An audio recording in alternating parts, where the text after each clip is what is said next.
কৈছো যে পানৰ শিল্পী জুবিন গাৰ্গৰ ন্যায় প্ৰদান কৰিব লাগে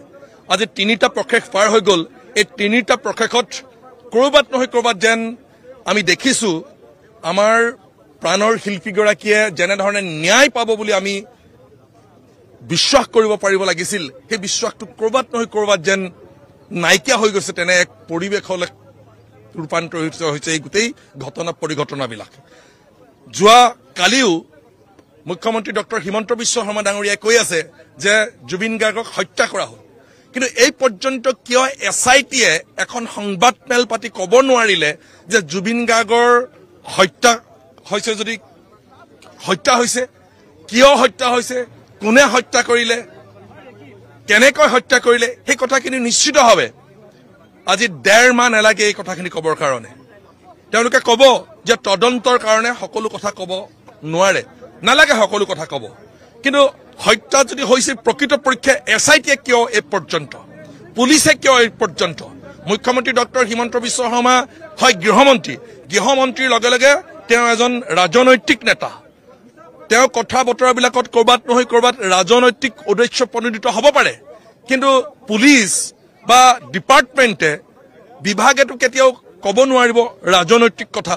যদি হত্যা কৰা হ'ল তেনেহলে কিয় হত্যা কৰা হ'ল কেনেকৈ হত্যা কৰা হ'ল কোন জড়িত আছিল এই কথাখিনি আজি পৰ্যন্ত কিয় ৰাজহুৱা কৰিব পৰা নাই সেইকাৰণে আমি এটা সময়ত দল সংগঠনবিলাকে কৈছিলো যে এছআইটি নহয় ইয়াৰ পৰিৱৰ্তে চিবিআইক দিব লাগে তেওঁলোকে সেই সময়ত নিদিলে আজি অৱশ্যে চিবিআইক দিবলৈ সময় পাৰ হৈ গৈছে কিয় এনে ধৰণে কৰবাত নহয় কৰবাত ৰাজনৈতিক উদ্দেশ্য প্ৰণোদিত কৰিব বিচৰা হৈছে অন্য হাতেদি যোৱাকালি আকৌ কৈছে 10 বিঘা মাটিহে বোলে জুবিন ক্ষেত্ৰক দিয়া হ'ব য'ত হাজাৰ হাজাৰ মানুহ লক্ষাধিক মানুহ সমবেত হৈছে তাত 10 বিঘা মাটিয়ে সেই জুবিন ক্ষেত্ৰ কেতিয়াও নিৰ্মাণ কৰিব নোৱাৰে 10-15 বিঘা মাটিৰ তাতে পাৰ্কিং লাগিব কেনে ধৰণে শনিবাৰে দেওবাৰে 4 লেনযুক্ত পথটো জাম হৈ গৈছে আপোনালোকে দেখিছে পাৰ্কিংৰ অভাৱৰ কাৰণে এটা 10 বিঘা মাটিয়ে তাত কেনেকৈ কৰিব ভূপেন হাজৰিকা ক্ষেত্ৰৰ কথা কৈ আছে ভূপেন হাজৰিকা ক্ষেত্ৰত আজি তাৰিখত 10 বিঘা মাটিও নাই হয়তো 5-6 বিঘা মাটি আছে তাত এখন সৰু গাড়ী থবলৈ এখন জাগা নাই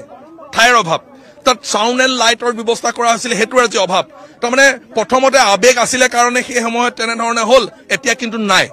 তেনে হ'ব নালাগে জুবিন গাৰ্গৰ ক্ষেত্ৰত জুবিন গাৰ্গে যেনে ধৰণে যথোপযুক্ত উপযুক্ত ন্যায় পাব লাগে ঠিক তেনে ধৰণে তেখেতৰ গোটেই যিবিলাক সৃষ্টিৰাজি সেই সৃষ্টিৰাজি সংৰক্ষণ কৰিবৰ কাৰণে নৱ প্ৰজন্মৰ ওচৰত আমি থৈ যাবৰ কাৰণে জুবিন ক্ষেত্ৰই অন্যতম এখন ঠাই তাতে সেই সকলোবিলাক আমাক লাগিব তাত পাৰ্কিং লাগিব আৰ্কাইভ লাগিব তাতে জুবিনৰ প্ৰতিমূৰ্তি লাগিব এখন খোলা মঞ্চ হ'ব লাগে য'ত সকলো সময়তে জুবিনৰ গীত মাতবিলাক চৰ্চা কৰি থাকিব পাৰিব এনে ধৰণে কৈছে যেন তেওঁ নিজৰ ঘৰৰ পৰাহে দিব লাগিব আৰু তাৰ কাষতে অশোক সিংহালৰ যদি মাটি আছে তাত সেই গুদামকেইটা ভাল লাগিছেনে অশোক সিংহালৰ যদি মাটি হয় মাটিখিনি কিয় ট্ৰাইবেল ব্লকত কেনে ধৰণে তেওঁ মাটি পালে যদি তেওঁ মাটি হয় বা কোনোবা যদি জনজাতীয় মানুহৰো মাটি তেনেহলে এই মাটিখিনি চৰকাৰে কিনি ল'ব লাগে জুবিন ক্ষেত্ৰতে সেই ডাঙৰ ডাঙৰ দুটা গুদাম আছে দেখিবলৈতো একেবাৰে বেয়া লাগিছে গতিকে অনতি বিলম্বে সেই গুদামকেইটা ভাঙিব লাগে ভাঙি পেলাই সেই মাটিখিনিও জুবিন ক্ষেত্ৰত অন্তৰ্ভুক্ত কৰিব লাগে কাৰণ 100-150 বিঘা মাটিৰ অবিহনে জুবিন ক্ষেত্ৰ মই ভাবো কেতিয়াও এখন যেনে ধৰণে আমি অসমৰ মানুহে বিচাৰিছো তেনেকুৱা এখন আমি ক্ষেত্ৰ কেতিয়াও নাপাওঁ য'ত 30-25 বিঘা মাটিৰ পাৰ্কিং থাকিব লাগিব আপোনালোকে দিল্লীত আমি দেখিছেনে যিমান অক্ষৰধাম মন্দিৰ কেনেকুৱা ধৰণৰ তাত সুবিধা আছে বাট আমাৰ লটাছ টেম্পল তাত কেনেকুৱা ধৰণৰ সুবিধা আছে সেইবিলাকতো তেওঁলোকে দেখিয়ে আছে গতিকে তেনে ধৰণৰ 10 বিঘা মাটিও নাই এতিয়াতো জুবিন ক্ষেত্ৰত 10 বিঘা মাটিও নাই হয়তো 6-7 বিঘা মাটি আছে গতিকে লটাছ টেম্পলত যেনেকৈ নহয় এখন পাৰ্ক কৰিছে এখন ক্ষেত্ৰ কৰিছে আমাৰ অক্ষৰধাম মন্দিৰত যেনে ধৰণে এখন সকলো ধৰণৰ সুবিধা আছে তেনেকুৱা ধৰণৰ সকলো ধৰণৰ সুবিধা থকা এখন ক্ষেত্ৰ লাগিব অসমৰ মানুহক 10 বিঘা মাটি হলে নহব যদি চৰকাৰে নোৱাৰে ৰাইজক কলে হ'ব ৰাইজে দিব ৰাইজে দান বৰঙণি তুলি তাত মাটি যথোপ যিমান মাটি লাগে সিমান মাটি কিনি ল'ব গতিকে এই 1.5 মাহত যিবিলাক কথা চৰকাৰে কৈ আছে আমি অসমৰ মানুহ সন্তুষ্ট নহয় আমি অসমৰ দল সংগঠন সন্তুষ্ট নহয় কৰবাত নহয় কৰবাত জুবিন গাৰ্গে কৰি যোৱা কামবিলাকে যে তেওঁলোকক অশান্তি সৃষ্টি কৰিছে তেওঁলোকৰ ৰাজনৈতিক যিখন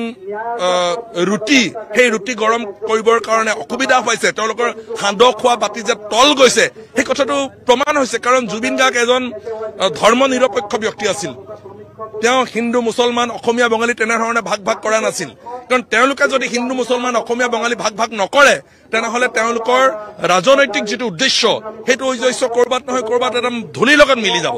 গতিকে সেই কাৰণে তেওঁলোকে তেনেধৰণে কৰিছে এই কথাটো উচিত নহয় জুবিন গাৰ্গক ন্যায় প্ৰদান কৰিবই লাগিব আৰু সেই কাৰণে আজি 25টা জাতীয় দল সংগঠন ওলাই আহিছে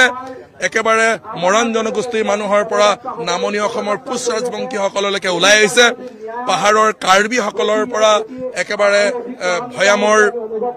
টাই আহোম সকললৈকে ওলাই আহিছে এই 25টা জাতীয় জনগোষ্ঠী সংগঠনে একেমুখে কৈছে যে জুবিন গাৰ্গক ন্যায় প্ৰদান কৰক